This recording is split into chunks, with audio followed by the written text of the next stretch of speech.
حضرات یہ ہمارا معمول ہے، اور چونکہ وقت نہیں ہے بس ایک دو بات بتا کے میں بات کو ختم کر دوں گا۔ حضرت سیدنا شیخ محی الدین ابن عربی رحمۃ اللہ تعالیٰ علیہ، بارہا میں نے یہ واقعے کو پیش کیا ہے، اعلیٰ حضرت امام احمد رضا محدث بریلوی رضی اللہ تعالیٰ عنہ نے ملفوظ شریف پہ بھی تحریر فرمایا ہے، اور بہت ساری جگہوں پر واقعہ آپ کو مل جائے گا۔ فرماتے ہیں شیخ محی الدین ابن عربی کہ میں ایک مرتبہ جا رہا تھا، دیکھا کہ ایک 8 یا 9 سال کا بچہ رو رہا، گریہ بازاری کر رہا، زاروں کے تار رو رہا ہے۔ میں نے اس بچے سے پوچھا، ہے بچے تو کیوں رو رہا؟ تو بچہ بول رہا ہے کہ محی الدین ابن عربی میں کیوں نہ روں، میری ماں کا انتقال ہو گیا اور میں دیکھ رہا ہوں کہ میری ماں کو قبر کے اندر عذاب دیا جا رہا ہے۔ اللہ اکبر۔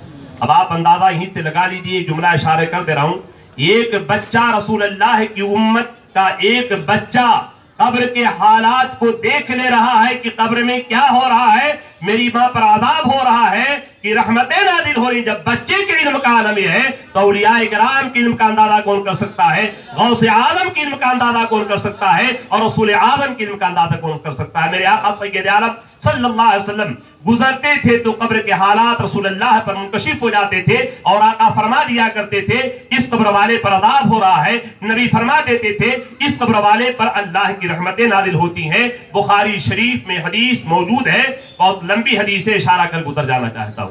تو بچے کے علم کا عالم یہ تھا کہ محی الدین ابن عربی کیوں نہ روں، میری ماں کا انتقال ہو گیا، قبر میں عذاب ہو رہا ہے، میں اپنے ماں کے اوپر عذاب کو دیکھ کر کے گریہ بازاری کر رہا ہوں۔ محی الدین ابن عربی فرماتے ہیں میں نے 70,000 مرتبہ کلمہ طیبہ پڑھ رکھا تھا، اس کا ثواب ابھی کسی کو پہنچایا نہیں تھا۔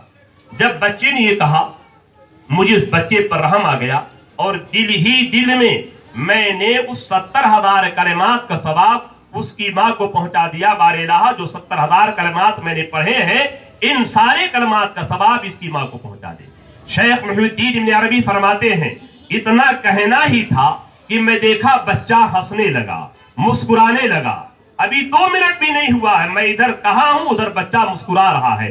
محی الدین ابن عربی پھر سوال کرتے ہیں اے بچے ابھی تک تو رو رہا تھا، گریہ بازاری کر رہا تھا، اتنی دیر میں اتنی جلدی ہنسنے کیوں لگا؟ تو بچہ جواب دیتا ہے محی الدین ابن عربی کیوں نہ ہنسوں، اب میری ماں کی قبر میں اللہ کی رحمتیں نازل ہو رہی ہیں، میرے ماں کے اوپر سے اللہ نے عذاب کو دور فرما دیا ہے۔ محی الدین ابن عربی فرماتے ہیں حدیث شریف میں تو آیا تھا کہ اتنے 1000 کلمات پڑھ کر کے اگر کوئی اپنے مرحوم کی روح کی سارے ثواب کر دے گا تو اس کی مغفرت ہو جائے گی، مگر یہ حدیث روایت کے مطابق راویوں کے اعتبار سے ضعیف تھی۔ اب حدیث ضعیف کی تقویت محی الدین ابن عربی فرماتے ہیں اس بچے کے مکاشفے سے مجھے ہو گئی کہ بچہ بغیر کچھ کہے ہنس رہا ہے، مجھے معلوم ہو گیا کہ حدیث اب ضعیف نہیں ہے بلکہ اس کے مکاشفے کی دنیا پر مضبوط ہو چکی ہے۔ حضرات یہ بہت بہترین کام ہے، یہ سارے ثواب آپ کریں۔ جو لوگ روکتے ہیں کہ مردوں کے سارے ثواب نہ کرو، وہ چاہتے ہیں کہ ان کے مردوں کی بخشش نہ ہو، مغفرت نہ ہو، وہ ان کا کام ہو جانے۔ ہم اہل سنت و جماعت کا کام یہ ہے کہ دنیا میں جب تک وہ ہمارے ساتھ تھے ہم ان سے محبت کرتے تھے، پیار کرتے تھے، دنیا سے چلے گئے ہیں تو بھی ہماری محبت اور پیار کا معاملہ یہ ہے، ان سے ایک طرح کا ہمارا لگاؤ رہتا ہے۔ 3 دن میں آیا، تیجا کر لیا ہے جسے یہاں زیارت کہتے ہیں، 4تھے دن میں آیا فاتحہ کر لیا، 7ویں دن کو فاتحہ کر لیا، 10ویں دن کو یہ سارے ثواب کیا، 20ویں کو کیا، 40ویں کو کیا، 6 مہینے پر کیا، سال بھر پہ کیا۔ ہمارا تعلق کنٹیکٹ اپنے خاندان کی مرحوبین سے لگا رہتا ہے۔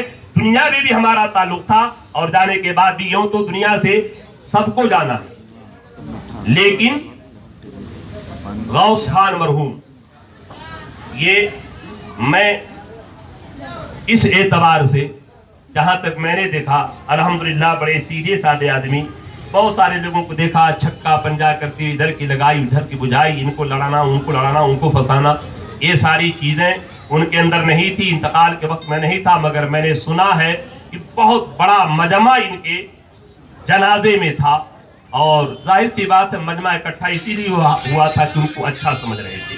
اس تعلق سے ایک حدیث پاک سن لیں، بات کو میں ختم کر دوں گا۔ آقا کائنات سید عالم صلی اللہ علیہ وسلم جلوہ افروز ہے، ایک جنازہ جا رہا تھا، آقا کائنات صلی اللہ علیہ وسلم نے ارشاد فرمایا وجبت، واجب ہو گئی۔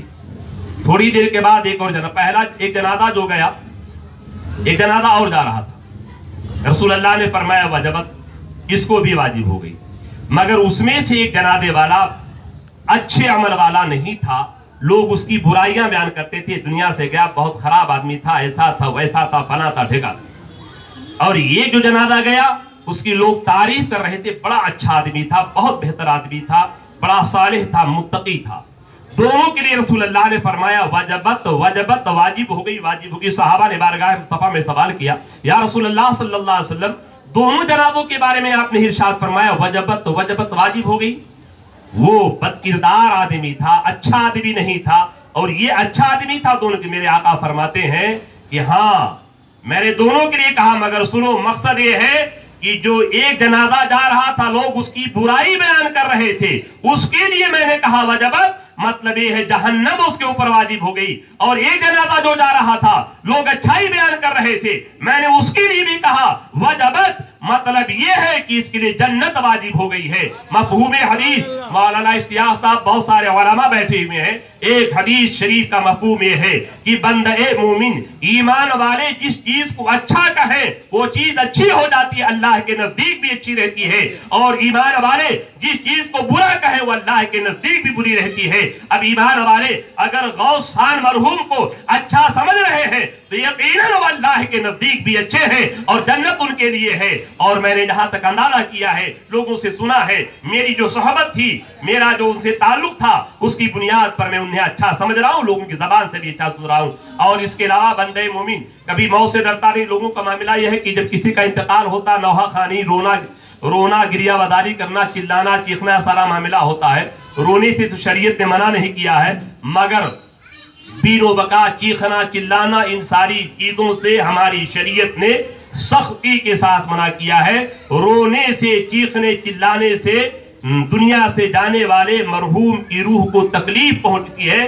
آپ یہ سوچو کہ سب کو جانا ہے، میرے باپ کا انتقال ایمان پر ہو رہا ہے، سب سے بڑی خوشی کی بات ہے، یہ بہت بڑی نعمت ہے۔ سیدنا بلال حبشی رضی اللہ تعالیٰ عنہ کا وصال ہونے والا ہے، ان کی اہلیہ محترمہ آئیں، دیکھا کہ دنیا سے جانے والے ہیں، انہوں نے اظہار غم فرمایا اور رونا شروع کر دیا۔ بلال حبشی رضی اللہ تعالیٰ عنہ بستر مرگ سے سر اٹھا کر کے ارشاد فرماتے ہیں، اے میری شریک حیات، تو کیوں رو رہی ہے؟ کہا اے میرے سرتاج گرامی، کیوں نہ روؤں، آپ دنیا سے جانے والے ہیں، داغ مفارقت دینے والے ہیں، ساتھ چھوڑنے والے ہیں، اب روؤں نہ تو کیا ہنسوں؟ بلال حبشی عاشق مصطفیٰ رضی اللہ تعالیٰ عنہ نے ارشاد فرمایا، اے میری بیوی سن لے، واہ مصیبتہ تو کہہ رہی ہے، یہ نہ کہہ بلکہ سن، واہ طربا، بلکہ یہ کہو کہ یہ خوشی اس سے بڑی خوشی کیا ہوگی؟ انتقال کے بعد محمد رسول اللہ میرے آقا سید عالم صلی اللہ علیہ وسلم قبر میں جلوہ فگر ہوں گے، اور عاشق اپنے نبی کے جمال جہاں کا مشاہدہ کر لے گا، دیکھ لے گا، یہ تو ہماری عید کا دن ہو جائے گا، خوشی کا دن ہوگا۔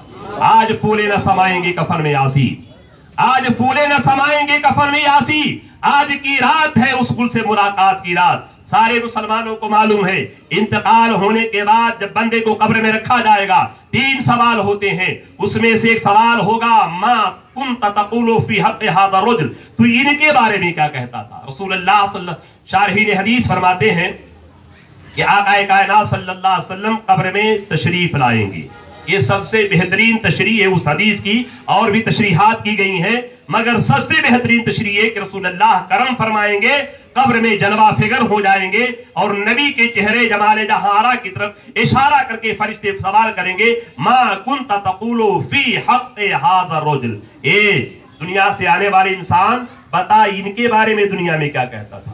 تو ظاہر سی بات ہے اگر عاشق مصطفیٰ ہے، رسول اللہ کا دیوانہ، یہاں آپ ہیں، ہم ہیں، ہمیشہ تمنا کرتے ہیں، دعا کرتے ہیں یا رسول اللہ اپنا دیدار کرا دیجئے، ہمارے ناتھاں حضرات اس میں نعت پڑھتے ہیں یا رسول اللہ اپنا دیدار کرا دیجئے۔ دیدار کے لیے ایک عاشق رسول تڑپتا رہتا ہے۔ الحمدللہ انتقال کے بعد ہر مومن کو مصطفیٰ جان رحمت کا دیدار نصیب ہو جائے گا۔ سوال ہوگا ما کنت تقول فی حق ھذا الرجل، حضرت بلال حبشی نے ہی کہا، اے میری بیوی کیوں رو رہی ہے؟ یہ تو خوشی کا دن ہے، انتقال کرنے کے بعد میں اپنے آقا محمد رسول اللہ سے ملاقات کر لوں گا، یہ کوئی غم کا دن نہیں ہے۔